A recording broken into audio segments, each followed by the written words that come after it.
एक कपूर कमीशन बना था गांधी जी के मर्डर को लेकर के, और कोई जनसंघ और बीजेपी की सरकार ने नहीं बनाया था, कोई आरएसएस ने नहीं बनाया था। वो कपूर कमीशन के अंदर जो चीजें रिकॉर्ड गई हैं उसको भी जरा पब्लिक के सामने लाएं। आजकल तो इस बात की ज्यादा है कि फ्रीडम ऑफ एक्सप्रेशन की आजादी होनी चाहिए, तो इसकी भी फ्रीडम होनी चाहिए कि ये जो बने हुए हैं कमीशन, ये पब्लिक में आए, पब्लिक तय करेगी किसने मारा, कैसे मारा, कहां मारा और कौन कॉन्स्पिरेटर थे। पब्लिक में आने दीजिए। तो अगर इस देश में पहली मॉब लिंचिंग की बात की जाए जो ऑर्गेनाइज तरीके से की गई, वो तो पूना में गांधी जी की हत्या से 3 दिन पहले वहां के एक कलेक्टर के घर में एक साहब पहुंचे थे, सिर्फ ये बताने के लिए, ये उस कपूर कमीशन के अंदर ये लिखा हुआ है। वो पहुंचा, उसने कहा कि पूना में ब्राह्मणों का बड़े लेवल पर कत्ल होने वाला है क्योंकि 3 दिन बाद गांधी जी की हत्या होने वाली है। यह बयान कपूर कमीशन में दर्ज है।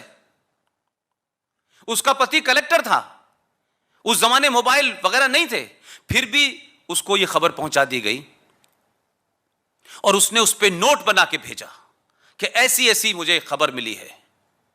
दिल्ली में वो फाइल किसने छुपा दी? उस पर कोई अमल क्यों नहीं हुआ? तो अगर इस देश में कोई ऑर्गेनाइज मॉब लिंचिंग हुई है तो वो पूना में पहले ब्राह्मणों की हुई है, उसके बाद सरदारों की हुई है, उसके बाद कश्मीरी पंडितों की हुई है। तो सुप्रीम कोर्ट को मैंने इस दरमियान कभी नहीं देखा कि सुप्रीम कोर्ट इस बात के लिए चिंतित हो कि मॉब लिंचिंग हुई है, we will not accept this mob lynching, government should take instant action. यह हेडलाइन मैंने देश के अखबारों की बनते नहीं देखा। 1990 में मैंने कोई टेलीविजन नहीं देखा कि किसी अखबार ने अपनी बैरन हेडलाइन बनाई हो। कश्मीर के अलावा चाहे पंजाब का मामला हो, कभी मैंने नहीं देखा कि सुप्रीम कोर्ट ने सुओ मोटो उस पर नोटिस ले लिया हो। लेकिन गाजियाबाद की एक घटना ने पूरे सुप्रीम कोर्ट को हिला दिया। तो ये जो आपकी सेंसिटिविटी है ये मक्कारी से भरी हुई है। आप शामिल हैं, आप काले कोर्ट में बैठ करके इस हत्याओं के जिम्मेदार हैं, क्योंकि आपने समय रहते ना तो उस पर सुओ मोटो लिया, और जब लोग आपके पास गए कि इस पर सुनवाई हो तो आपने क्या जवाब दिया? आपने कहा कि अब केस पुराना हो गया है, अब इसके रिकॉर्ड नहीं मिलेंगे। इस देश में कितनी सेलेक्टिव मक्कारी है। इस देश को, इस देश की व्यवस्था ने खोखला कर दिया है। लोगों को बड़ा शौक है। आप पॉलिटिशियन को गाली देना बहुत आसान है इस देश के अंदर, आप दे दीजिए। ब्यूरोक्रेट को गाली देना बहुत आसान है। लेकिन मैं कभी कभी इस बात को बड़ी संजीदगी से सोचता हूं कि जो पॉलिटिशियन है, अच्छा है बुरा है वो एक अलग इशू हो सकता है, लेकिन एक पॉलिटिशियन 15-20 लाख लोगों के बीच में जाता है, 5 साल बाद में जाता है। अब तो मुझे लगता है कि शायद परंपरा जो है 5 साल बाद ही आएगी, पहले 1.5 साल बाद आ जाती थी। वो जाता है, उनका मैंडेट लेता है, उनके मैंडेट के बाद बैठता है। एक ब्यूरोक्रेट पूरी जिंदगी लगा देता है अपनी, तब जाकर के आईएएस और पीसीएस बनता है।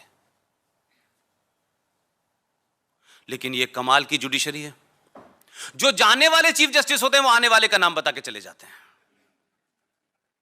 और इन पे सवाल नहीं होगा क्योंकि इनको अल्लाह मियां ने डायरेक्ट भेजा है। तो अगर ब्यूरोक्रेट पे सवाल उठ सकता है, पॉलिटिशियन पे सवाल उठ सकता है, प्रधानमंत्री पे सवाल उठ सकता है, तो भाई ये जुडिशरी को किसने ये कवच पहना दिया है कि इनके ऊपर बात ही नहीं होगी? क्यों नहीं होगी इनके ऊपर बात? ये कंटेम्प्ट को कोर्ट से डराएंगे? देश बड़ा है या सुप्रीम कोर्ट बड़ी है? सुप्रीम कोर्ट देश के लिए बनी है कि देश सुप्रीम कोर्ट के लिए बना है? और आप दिखते तो हैं, सबके काले कोट हैं, लेकिन आपका एजेंडा कुछ और है। इसलिए सबरीमलाई के ऊपर जब बात होती है तो आपका रुख कुछ और होता है। तब आप ताकत के साथ अपनी बात को मनवाते हैं कि 1000 साल पुरानी परंपरा को आप तय करेंगे, कानून तय करेगा किसी की आस्था को। यह कब से आस्था तय होने लगी? और आपकी आस्था किसमें है भगवान जाने, आपकी आस्था है भी कि नहीं है। तो आपने 1000 साली पुरानी परंपरा को धराशायी कर दिया, क्योंकि आपको सडन लग रहा था जेंडर जस्टिस की बात आप कर रहे थे। कोर्ट तय करता है जेंडर जस्टिस। जिस जेंडर जस्टिस को लेकर के चीफ जस्टिस साहब बड़े चिंतित थे, उसी जेंडर ने जस्टिस काफूर हो गया, जेंडर जस्टिस हवा में उड़ गया फौरन। पहुंच गए 16वीं सदी में और यह कहा कि जिस महिला ने मुझ पे आरोप लगाया है, यह मुझ पे नहीं, जुडिशरी पे हमला है। आप पे हमला हो तो को राष्ट्र पे हमला है, और हम पे हमला हो तो क्या ये आपका मामला है?